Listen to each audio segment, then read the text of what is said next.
Hey guys, you're in a nutshell with me, Ina. Kung sa Pilipinas po, ang buwan ng Marso ay Fire Prevention Month. Alam niyo ba dito sa Canada, ang March pala ay Fraud Prevention Month. O, okay na rin, ano? At least meron palang isang buwan kada taon dito sa Canada na dedicated to reminding the public about the different kinds of scams na dapat pagkaingatan, bantayan, yung mga fraudsters na nananarget ng kung sino-sino dito. It's a good thing because guys, honestly, isa po yan sa mga napansin ko dito sa Canada, no? Laganap ang iba't ibang mga scam. So anyway, because it is Fraud Prevention Month, different government agencies have started coming out with press releases, announcements, highlighting yung mga ginagawa nila para labanan yung fraud relating to the respective operations, no?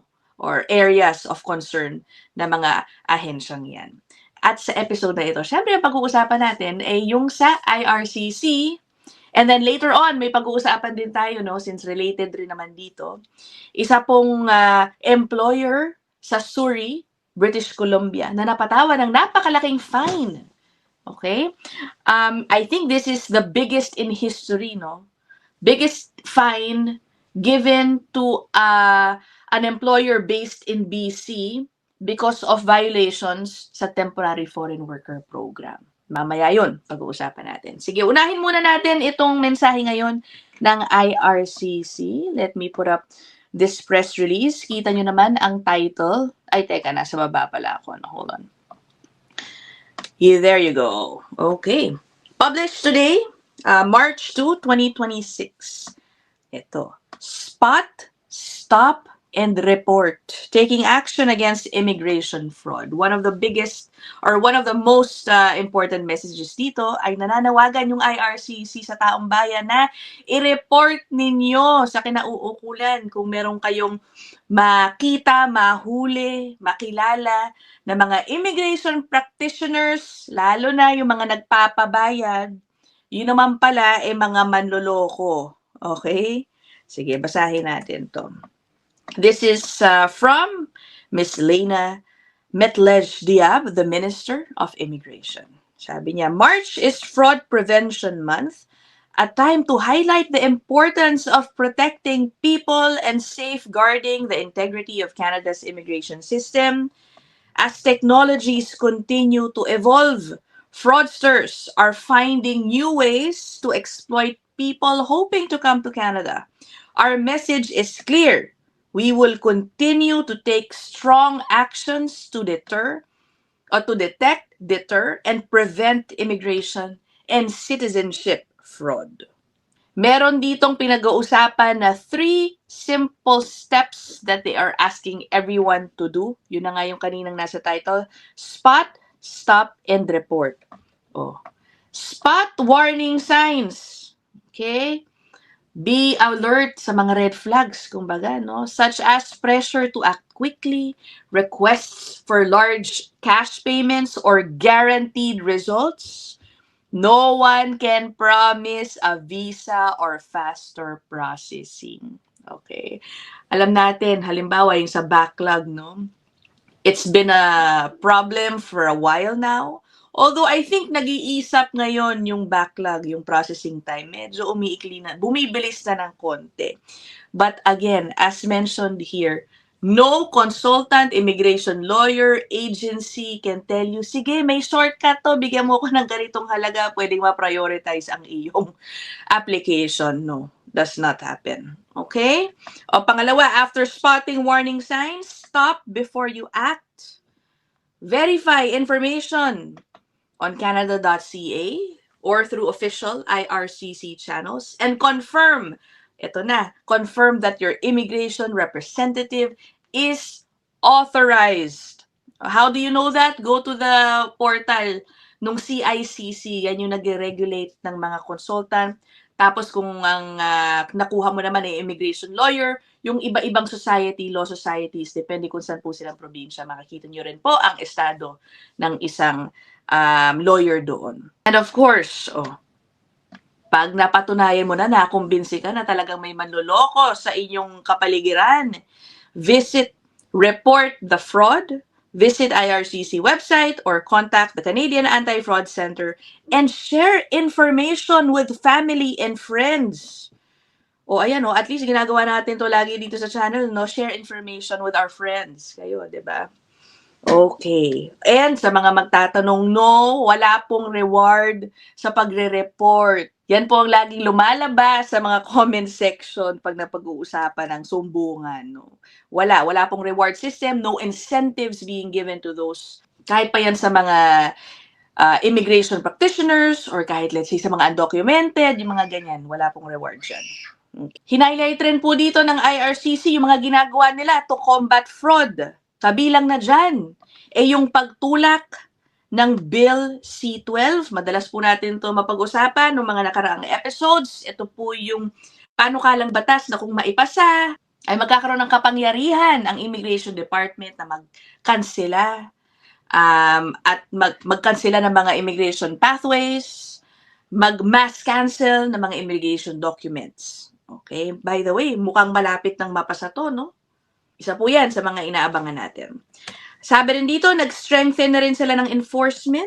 Aba, 95,000 fraud cases daw being investigated, refusing more than 95,000 applications for misrepresentation, and barring thousands of non-genuine visitors monthly for up to 5 years. Yun na nga, no? Talagang may problema. Maraming dumarating dito through or as visitors pagdating dito nag-a-apply ng asylum. Kaya talagang tumataas rin ng or rather mataas na yung refusal rate for visitors. Parang umabot na yata on average ng 50%. That's big, no? 1 in every 2 applications refused. But I think sa Philippines, yung mga applicants from the Philippines, hindi ganun kataas ang refusal rate. Okay. Sabi ng IRCC, nakikipagtulungan din sila sa mga international partners on a social media campaign to help spot visa scams and understand the consequences of committing fraud. Meron na rin daw silang enhanced visitor visa screening tools dahil dyan bumaba raw ng 56% yung asylum claims nga from visitor visa holders. At eto na, tinaasan daw din nila ang mga penalty sa paid representatives who break the law. Okay, kabilang dyan, ayun, including monetary penalties of up to $1.5 million for misrepresenting themselves or their clients. O ngayon, puntahan na natin itong sinasabi kong isang employer naman sa BC na napatawa ng napakalaking fine. Tumataginting na, eto, $435,000. Yan. Ang tanong ko dito, walang mention kung merong immigration professional na hinire itong farm na ito to process yung mga lamiyas na nakuha niya. Dapat yun din, patawan, no? Dahil kutob ko, there's a high chance that this employer worked with an immigration consultant or an immigration lawyer, no? To secure. Kasi nakakuha siya ng maraming mga lamiya, tapos doon nga nangyari yung pang-aabuso, no? Again, employer lang yung nakafocus dito. Wala pong mention kung merong immigration professional involved in this scheme. So, ito po, BC Farm hit with record 435,000 penalty for foreign worker violations.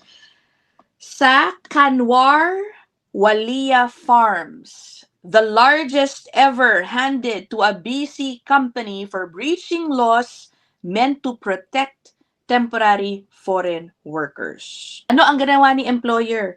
The employer failed to show up for a meeting with an inspector and did not answer questions or provide documents that had been requested. Inspectors also found the company was not actively engaged in the business foreign nationals were hired to work in. Okay. So, mukhang kumuha ng mga workers na sinabi ganito ang trabaho, pero hindi naman pala talaga yun yung kanilang negosyo. Aba, pinagtrabaho ng ibang trabaho. So, this penalty, yung 435,000, is the biggest ever handed down to a company sa BC. Pero sa Canada, it is the second largest ever, okay, na penalty. Ang pinakamalaki na pag-usapan natin to a long time ago, ito, last September, may pinatawa ng $1 million penalty Okay, dun sa Bolero Shellfish Processing sa New Brunswick. Okay, tapos that company sa New Brunswick naman ay meron na ring 10-year ban. Okay, 10 years hindi pwedeng mag-hire ng foreign workers. Ngayon, balikan natin itong Kanwar Walia Farms sa BC. Sabi dito, there's little public information about the firm. Basta ang alam tungkol dito ay meron siyang blueberry. Okay, blueberry crop grown on the property over the previous 8 years. So, yun lang ang alam nila according to like documents. Kasi nga hindi nagpapa-inspect si employer. Ano? Tinan mo, sabi pa dito, satellite images and those shot from the street in 2023 show a large home backing onto several rows of bushes. Attempts to contact the farm and its owners were unsuccessful. Talagang parang may tinatago ang mga ito. Maliban dun sa hindi nagpapa-inspect, medyo may ano din, no? Parang bitin sa kwento, no? Parang kung ano ba talaga ang pagtrato doon sa mga foreign workers. Yeah, sabi dito, the latest major penalty to Kanwar Walia Farms did not indicate the company had created a workplace that left workers open for abuse, and it's not clear why the penalty was so high. Ang sabi lang daw nung ESDC, nung Employment and Social Development Canada, ito po yung agency directly supervising the TFW program, the monetary penalties and bans from migrant worker programs are based on a number of variables. So baka may history na raw talaga, no? Itong employer for non-compliance and other violations. Sabi dito, nung 2023, nakakuha ng LAMIA for 34 migrant workers itong kumpanya. And they were taken in supposedly as general laborers according to records. Meron ding LAMIA for 2 foreign nationals also in 2023 for agricultural service contractors, farm supervisors, or specialized livestock workers. Okay, pero 2020 pa raw. Nakakakuha na sila ng mga foreign workers. Ano kaya nangyayari sa farm na ito? No? Baka meron tayong mga kababayan dyan na may alam tungkol dito sa Kanwar Farm in Surrey, BC. Wala pong nakabanggit dito, by the way, na merong ban from hiring temporary foreign workers itong kumpanya. So, I'm thinking, kapag sila ay magbayad ng fine, although mabigat yun, pero kung mabayaran nila, I think they can go back to hiring TFWs again. Ganun ba yun? Okay na ba yun, guys? Anyway, yun lang naman. It's Fraud Prevention Month. Kahit papaano dito sa channel natin, parang year-round tayong fraud prevention, yung mga episodes natin. Okay, I'll end this episode here. Let me know what you guys think. See you guys in the next one. Bye!